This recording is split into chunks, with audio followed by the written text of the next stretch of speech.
Hello friend, कैसे हैं आप लोग। होप सो आप लोग अच्छे होंगे और अपने नए नए बिजनेस आइडिया के ऊपर में आप काम कर रहे होंगे। आज का जो हमारा वीडियो का टॉपिक है वो है ऑनलाइन एंड ऑफलाइन बिजनेस। ठीक है, इसके अंदर में हम लोग ये देखेंगे कि ऑनलाइन बिजनेस कैसे करते हैं और ऑफलाइन बिजनेस को कैसे करते हैं। ठीक है, इसके अंदर में भी मैंने टॉपिक बाय टॉपिक करके इसको कवर करने की कोशिश किया है। तो चलिए शुरू करते हैं। नमस्कार फ्रेंड, मैं हूं दीपक राज और आप देख रहे हैं अपना YouTube business channel service spark. तो आज का जो हमारा जो टॉपिक है वो है ऑनलाइन एंड ऑफलाइन बिजनेस। ठीक है, ऑनलाइन बिजनेस और ऑफलाइन बिजनेस को अच्छी तरीके से समझने के लिए मैंने इसको 3 पार्ट में डिवाइड किया है। पहले तो हम लोग ये देखेंगे कि ऑनलाइन बिजनेस और ऑफलाइन बिजनेस होता क्या है। ठीक है, फिर जो सेकंड पार्ट में हम लोग ये देखेंगे कि इन दोनों के बीच में डिफरेंट क्या है, ऑनलाइन बिजनेस क्या होता है और ऑफलाइन बिजनेस क्या होता है, इन दोनों बिजनेस के बीच में डिफरेंट क्या है, इन चीजों पे हम लोग काम करेंगे। उसके बाद हम लोग थर्ड पार्ट में देखेंगे कि इन दोनों में से बेटर कौन है। अगर ऑनलाइन बिजनेस ऑफलाइन बिजनेस हम लोग सारे कुछ को अगर समझ गए तो हमारे हिसाब से इसको इस दोनों में से ज्यादा बेस्ट कौन है और किसके साथ हमें आगे करना चाहिए। ठीक है, तो हम लोग तीनों टॉपिक पे वन बाय वन कवर करेंगे। आज जो हम लोग टॉपिक को कवर कर रहे हैं वो है what is online business on offline business. ठीक है, तो ऑनलाइन और ऑफलाइन बिजनेस को देखने के लिए हम लोग पहले देखते हैं कि ऑनलाइन बिजनेस क्या होता है, देन उसके बाद देखेंगे ऑफलाइन बिजनेस क्या होता है। ठीक है, ऑनलाइन बिजनेस वो प्लेटफॉर्म है जहां से हम लोग जो भी प्रोडक्ट्स को ऑनलाइन के थ्रू डील करते हैं, जितने भी, जैसे वो या तो सोशल मीडिया मार्केटिंग के थ्रू डील कर सकते हैं, या फिर हम अपने वेबसाइट के थ्रू सेल कर सकते हैं, या फिर हम लोग किसी भी ये अदर पोर्टल्स, जैसे अदर पोर्टल्स में होते हैं, अमेजोन हो गया, फ्लिपकार्ट हो गया, मीशो हो गया, इन जैसे पोर्टल्स पे भी आप सेल कर सकते हो अपने वेबसाइट। जैसे पूमा का आपने वेबसाइट देखा होगा। ठीक है, एडिडास का आपने वेबसाइट देखा होगा, रिबॉक का अपना वेबसाइट देखा होगा, वहां से भी लोग डील करते हैं, वहां से भी सेल करते हैं। ठीक है, तो वहां से अगर आप सेल करते हो, वो सारे के सारे जो भी ऑनलाइन वर्क हो रहा है, जिस ऑनलाइन के थ्रू अगर अपने प्रोडक्ट को आप सेल कर रहे हो, चाहे वो व्हाट्सएप मार्केटिंग के थ्रू क्यों ना हुआ, वो आपका ऑनलाइन बिजनेस के अंदर में आता है। ठीक है, तो वो आपके सारे के सारे प्रोडक्ट को आप ऑनलाइन, बट इसमें भी कुछ एक प्रॉब्लम है।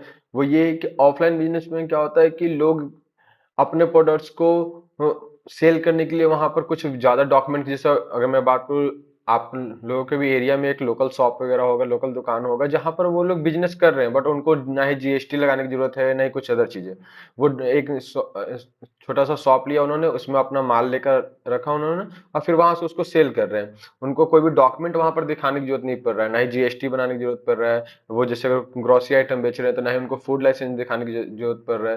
तो ये सब चीजें हैं कि वो डायरेक्ट ला रहे हैं और माल को वहां पर सेल कर रहे हैं, बट ऑनलाइन में ऐसा नहीं है। ऑनलाइन में लीगल डॉक्यूमेंट लेते हैं वो, जैसे अगर आप सेल करना चाहते हो तो उसमें क्या होगा कि आपको वो जीएसटी वगैरह मांगेंगे। आपको पहले वहां पर पोर्टल ही लॉन्च करने के लिए, जैसे अदर पोर्टल्स की मैं बात कर रहा हूँ, वेबसाइट पे तो आप ऐसे डील कर सकते हो, बट अदर पोर्टल जैसे फेमस अभी के टाइम में देखा जाए तो लोग अमेजोन पे डील करना चाहते हैं, फ्लिपकार्ट पे डील करना चाहते हैं, मीशो पे डील करना चाहते हैं, बट वहां पर सेल करने के लिए आपको क्या अपना जीएसटी डॉक्यूमेंट वहां पर होना चाहिए। तभी आप वहां पर अकाउंट रजिस्टर कर सकते हैं और देन वहां पर आप सेल कर सकते हैं। ठीक है, अगर इसके बारे में और ज्यादा डीपली जानना हो तो आप मुझे मेरे इंस्टाग्राम चैनल पे आप वहां से मैसेज कर सकते हैं। हम लोग आपको सपोर्ट भी करेंगे और फ्री में हम लोग अकाउंट वगैरह लॉन्च भी करते हैं, उसके लिए हम लोग कोई भी चार्ज नहीं लेते हैं और गाइड भी करते हैं हम लोग। ठीक है, तो वहां से आप लोग आके हमें हमारे साथ जुड़ सकते हैं। ठीक है, सेकेंड पार्ट जो होता है वो होता है वेबसाइट। वेबसाइट वगैरह पे आप सेल तो कर सकते हैं ऑनलाइन। ठीक है, या फिर अपना जो मैंने आपको बताया व्हाट्सएप मार्केटिंग के थ्रू आप सेल तो कर सकते हैं, बट वहां पर क्या है, लोगों का वैसा ट्रस्ट नहीं है। अब मैं एग्जांपल के लिए बता दूं, हमारे फ्रेंड सर्कल में भी ऐसा हो चुका है कि क्या होता है कि फेसबुक के थ्रू सेल उन्होंने ऑर्डर किया, और फेसबुक के थ्रू ऑर्डर करने के बाद उनके पास जब माल पहुंचा तो वो माल वो चीज था ही नहीं, मतलब शर्ट मंगाया था उन्होंने, शर्ट था ही नहीं, डैमेज शर्ट वगैरह आया था, वो रिटर्न भी नहीं कर पाए। तो एक ट्रस्ट इशू है, वहां पर एक ट्रस्ट इशू आ रहा है कि अगर मैंने ऑर्डर कर दिया, ऑर्डर मंगा लिया, तो वहां पर वो सेल कैसे होगा, रिटर्न कैसे होगा, सॉरी रिटर्न कैसे होगा। तो यहाँ पर एक बहुत बड़ा जो होता है ना, जो कहते हैं कि ट्रस्ट इशू, वो काफी बड़ा एक ट्रस्ट इशू आता है। तो उस चीज को कवर करने के लिए, उस चीज को बेस्ट करने के लिए लोग क्या करते हैं, अमेजोन फ्लिपकार्ट पे जाते हैं, क्योंकि वहां पर अमेजोन के ट्रस्ट पे आपका प्रोडक्ट सेल हो जा रहा है, फ्लिपकार्ट के ट्रस्ट पे आपका प्रोडक्ट सेल हो जा रहा है, मीशो के ट्रस्ट पे आपका प्रोडक्ट सेल हो जा रहा है। वो आपको जान नहीं रहे हैं, बट अमेजोन फ्लिपकार्ट मीशो से वो शॉपिंग पहले से करते थे, वहां से उनको एक अच्छा एक्सपीरियंस रहा है, देन उसके कारण वो वहां से परचेज कर रहे हैं। बट अगर आपने कोई वेबसाइट बना लिया, ठीक है, तो वेबसाइट बनाने के बाद क्या आपके वेबसाइट के बारे में किसी को नॉलेज है, आपके ब्रांड के बारे में किसी को नॉलेज है, नहीं नॉलेज है, तो वो कैसे आप पे ट्रस्ट करेंगे। ठीक है, अगर आपने ऑर्डर कर दिया, क्योंकि वेबसाइट जस्ट लाइक आप मालिक हो उसके, आप किसी के अंडर में काम नहीं कर रहे हो। अमेजोन फ्लिपकार्ट मीशो पे क्या है कि उनका अपना एक क्राइटेरिया है कि आप इसके अंदर में ही रहोगे, इसके अगर आप बाहर जाते हो तो वो आपको ब्लॉक कर देंगे। बट अपने वेबसाइट पे अगर आप सेल करते हो तो वो आप खुद उसके मालिक हो, वहां पर आपको कोई ऑर्डर देने वाला नहीं है।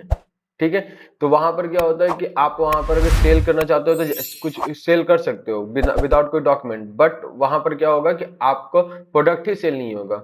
बायर को ट्रस्ट नहीं है आपके प्रोडक्ट पे, ऑर्डर आपने करवा दिया, उसमें आपने लिख रखा है रिटर्न पॉलिसी, बट रिटर्न आप जब बायर रिटर्न रिक्वेस्ट डाल रहा है तो आप रिटर्न नहीं ले रहे हो, तो आपके ऊपर कोई एक्शन नहीं हो सकता है। बट अमेजोन डायरेक्ट बायर को पैसा रिफंड कर देता है और आपके अकाउंट से कट कर लेता है पैसा। ठीक है, तो ये एक पार्ट होता है, इस वजह से लोगों को वहां पर ज्यादा ट्रस्ट है। बट वहां पर सेल करने के लिए आपको डॉक्यूमेंट लगते हैं, ये एक बहुत बड़ा इशू होता है वहां पर, क्योंकि बहुत लोग चाहते हैं कि मैं जीएसटी नहीं बनाऊं, तो विदाउट जीएसटी बनाकर आप वहां पर सॉरी बिजनेस नहीं कर सकते हैं। ठीक है, तो वो चीजें हैं, आपको पहले जीएसटी वगैरह बनाना होगा ऑनलाइन बिजनेस करने के लिए। अगर आप कोई ग्रोसरी आइटम डील कर रहे हैं तो वहां पर आपको फूड लाइसेंस भी चाहिए होगा, सिर्फ जीएसटी से काम नहीं होगा, आपको फूड लाइसेंस चाहिए होगा, और उस तभी आप वहां पर सेल कर सकते हो। तो ये सब डॉक्यूमेंट्स हैं। ये डॉक्यूमेंट्स के बारे में भी अगर आपको समझना हो तो आप नो डाउट आप हमें इंस्टाग्राम पे मैसेज कर सकते हैं, वहां से हम लोग आपको हेल्प करेंगे या फिर हमारी टीम टीम आपको हेल्प करेगी। ठीक है, तो ये होता है ऑनलाइन बिजनेस में। अब आते हैं ऑफलाइन बिजनेस में, ऑफलाइन बिजनेस क्या और उसको कैसे लोग करते हैं। ठीक है, तो ऑफलाइन बिजनेस जस्ट लाइक कि जैसे मैंने आपको बताया कि आपके गली में जो शॉप है या फिर रेहड़ी है, ठीक है, जिस भी रेहड़ी वगैरह पे जो सब्जी वगैरह बेचने आ रहे हैं, ठीक है, या फिर कहीं पे छोटा सा एक शॉप है या फिर फुटपाथ पे भी कोई बंदा कोई प्रोडक्ट बेच रहा है, वो एज अ ऑफलाइन बिजनेस ही कर रहा है। वो मैंने आपको पहले वीडियो में ही मैंने बताया था कि अगर कोई बंदा वो छोटा काम कर रहा है या फिर बड़ा काम कर रहा है, अगर वो खुद का अपना काम कर रहा है तो वो उसका उसके लिए वो उसका बिजनेस है। ठीक है, तो जो भी बिजनेस जो वो खुद कर रहा है वहां पर ऑफलाइन में काम कर रहा है, लोग वहां पर फिजिकली आकर ले रहे हैं प्रोडक्ट्स को, वो आपका ऑफलाइन बिजनेस के अंदर में आता है। जस्ट लाइक एग्जांपल के लिए आप एक शॉप खोल रहे हो, वो भी एक ऑफलाइन बिजनेस में आता है। एक बड़ा सा मॉल भी खोल रहे हो, वो भी एक ऑफलाइन बिजनेस में आता है। ठीक है, तो वो कोई भी चीज आप काम करते हो वो ऑफलाइन बिजनेस के अंदर में आता है। बट यहाँ पर भी एक प्रॉब्लम, जैसे मैंने आपको वहां बताया कि वहां एक प्रॉब्लम है, वैसे यहाँ भी एक प्रॉब्लम है। यहाँ पर ये प्रॉब्लम है कि आप लोग जहां पर शॉप खोल रहे हो उसी एरिया के लोग आके आपके ऑफलाइन बिजनेस से प्रोडक्ट परचेज करते हैं। अब जैसे जस्ट जस्ट लाइक एग्जांपल के लिए, अगर मैं दिल्ली के किसी एक पिन कोड पे काम कर रहा हूँ, ठीक है, और वहां पर मैं नोएडा में बैठा हूँ और नोएडा में मैं कर रहा हूँ वो चीजें, ठीक है, तो नोएडा में मेरे पास जो आएंगे मेरे आसपास के एरिया के मुश्किल से 1-2 किलोमीटर के एरिया में, अगर मैं बहुत अच्छा कोई चीज बेच रहा हूँ तो हो सकता है 5 किलोमीटर के एरिया में लोग आएंगे हमारे पास और वो लेके जाएंगे प्रोडक्ट को। बट कोई 20 किलोमीटर दूर से आके हमारे पास से प्रोडक्ट लेके नहीं जाएगा, 50 किलोमीटर दूर से आके हमारे पास से प्रोडक्ट लेके नहीं जाएगा। वहां पर से अगर किसी बंदा को लेना होगा तो हमें वहां पर भी एक ब्रांच खोलना होगा। तो क्या हो रहा है, यहाँ पर इन्वेस्टमेंट बहुत बड़ा लग रहा है। यानी आप जितना ज्यादा एरिया बड़ा एरिया कवर करना चाहोगे उतना बड़ा इन्वेस्टमेंट चाहिए, तभी जाके आप उस चीज को सेल कर पाओगे वहां पर। वरना होगा क्या कि आप यहाँ से वहां तक माल पहुंचाने में इतना ज्यादा वो कॉस्टली हो जाएगा। जैसे मैंने आपको एक चीज और बताया था, मैंने इसके पहले वाले पार्ट्स में जब मैंने बताया था how to start your own business को, तो उसमें मैंने एक बताया था आपको कि प्रोडक्ट और ट्रांसपोर्टेशन चार्ज, जो रॉ मटेरियल आप मंगा रहे हो उसके साथ साथ ट्रांसपोर्टेशन चार्ज, सेम यहाँ भी वो चीज हो जाता है कि अगर कोई बंदा अगर 20 किलोमीटर दूर से ऑर्डर कर रहा है और आप वहां पर पहुंचाने जा रहे हो, तो यहाँ से जो वहां तक का पहुंचाने में जो ट्रांसपोर्टेशन चार्ज जो खर्च लग रहा है वहां तक पहुंचाने में, वो भी आपको ऐड करना पड़ता है प्रोडक्ट के अंदर में, और वो कॉस्टली हो जाता है। तो ये यहाँ पर वहां इसके लिए आपको वहां पर एक ब्रांच रखना ही पड़ेगा, वेयर हाउस रखना ही पड़ेगा, तभी आप उस चीज को कर सकते हो, सेल कर सकते हो, वरना ऐसे नहीं सेल कर सकते हैं आप। ठीक है, तो ये एक बहुत बड़ा यहाँ पर एक बोल सकते हो कि आप एक निगेटिव पॉइंट है कि आप जिस एरिया में खोल रहे हो बस उसी एरिया में सेल कर सकते हो। उससे अगर बाहर के एरिया में सेल करना है तो आपको अलग अलग एक ब्रांचेस खोलना पड़ेगा, और ब्रांच 1-2 रुपए में नहीं खुलते, बहुत ज्यादा इन्वेस्टमेंट वहां पर लगता है। अगर आपने यहाँ पर 10 लाख रुपए का शॉप में लगा रखा है इन्वेस्टमेंट, तो एक नया ब्रांच खोलने में भी आपको 10 लाख से 15 लाख का इन्वेस्टमेंट लग ही जाएगा वहां भी। ठीक है, तो ये चीजें होती है कि आपको देखना होता है कि हम कहाँ पर कैसे क्या चीज कर सकते हैं। ठीक है, नो डाउट ऑफलाइन में क्या होता है कि कंपटीशन उतना ज्यादा नहीं होता है, ऑनलाइन में बहुत ज्यादा कंपटीशन है।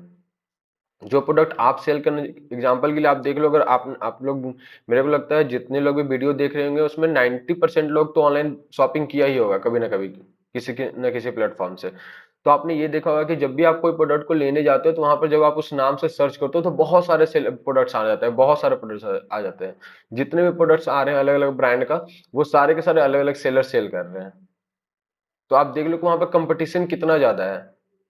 और यहाँ पर क्या, कि अगर मैंने किसी एरिया में शॉप खोल दिया और मेरे आसपास कोई दूसरा शॉप नहीं है, या फिर एक दो शॉप भी है, तो मेरे को बस दो ही लोग से कंपटीशन है, 50 लोगों से कंपटीशन है, 100 लोगों से कंपटीशन नहीं है। बट वहां पर कंपटीशन काफी ज्यादा हाई है। बट हाँ, वहां पर मार्केट भी उतना ही बड़ा हाई है। जैसे मैंने आपको बताया कि ये एरिया छोटा है, यहाँ पर कुछ ही दूर के लोग आएंगे हमारे पास प्रोडक्ट को परचेज करने के लिए। बट जब ऑनलाइन प्लेटफॉर्म में जाते हैं तो हमारे पास ऑल ओवर इंडिया से ऑर्डर आते हैं और हम लोग उसको डिस्पैच कर सकते हैं, उसको हम लोग डिलीवर कर सकते हैं। तो वो चीज होता है कि हम लोग अगर ऑनलाइन बिजनेस में काम कर रहे हैं तो कितना कितना बड़ा मार्केट हम लोग कवर कर पा रहे हैं, वो यहाँ पर एक बहुत बड़ा बड़ा अपॉर्चुनिटी होता है। बट ये चीज ऑफलाइन में नहीं होता है। ऑफलाइन में इन्वेस्टमेंट बड़ा हो जाता है। तो लोग यहाँ पर आपको ये देखना होगा कि आपके पास क्या चीजें हैं और कैसे आप उस चीज को कर सकते हो। मतलब ऑनलाइन बिजनेस आपके लिए ज्यादा बेस्ट है या फिर ऑफलाइन बिजनेस बेस्ट है। मैंने दोनों का मैंने मेरिट डिमेरिट बता दिया। अगर मेरे हिसाब से देखा जाए तो आपके पास अगर जीएसटी वगैरह है तो आप दोनों जगह काम करो, वो ज्यादा बेस्ट है। ठीक है। और आज के लिए हम लोग इतना ही रहने देते हैं। नेक्स्ट वीडियो में हम लोग कवर करेंगे कि हम इन दोनों के बीच में एक्चुअल एक्चुअल डिफरेंट क्या होता है। ठीक है, हम लोग कैसे कैसे इस चीज को देख सकते हैं कि हमारा ऑफलाइन बिजनेस ज्यादा बेटर है या फिर ऑनलाइन बिजनेस ज्यादा बेटर है। आज की वीडियो में बस मैं यही कवर करने की कोशिश किया हूँ कि ऑनलाइन बिजनेस क्या है और ऑफलाइन बिजनेस क्या है। एक छोटा छोटा सा एक समरी टाइप का इसको मैं समझाने की कोशिश किया है मैंने। तो आई होप सो कि आपको ये समझ आया होगा। ठीक है, कि ऑनलाइन बिजनेस क्या है, ऑफलाइन बिजनेस क्या है। अगर आपको ये समझ आया हो तो प्लीज हमारे वीडियो को लाइक करें, कमेंट करें, शेयर करें और आप अपने अपने दोस्तों के साथ शेयर करें और हमारे चैनल को सब्सक्राइब करें। ठीक है। और फिर से मैं बोल रहा हूँ कि अगर आपको कोई भी डाउट होता है, कोई भी क्वेश्चन होता है, तो हमारे इंस्टाग्राम चैनल पे आएं और वहां से आप हमें मैसेज कर सकते हैं। हम वहां पर आपके हर एक क्वेश्चन का रिप्लाई करेंगे और हमारी टीम आपके साथ कनेक्ट भी होंगे और सपोर्ट भी करेंगे आपको। Thank you for watching video. Have a nice day.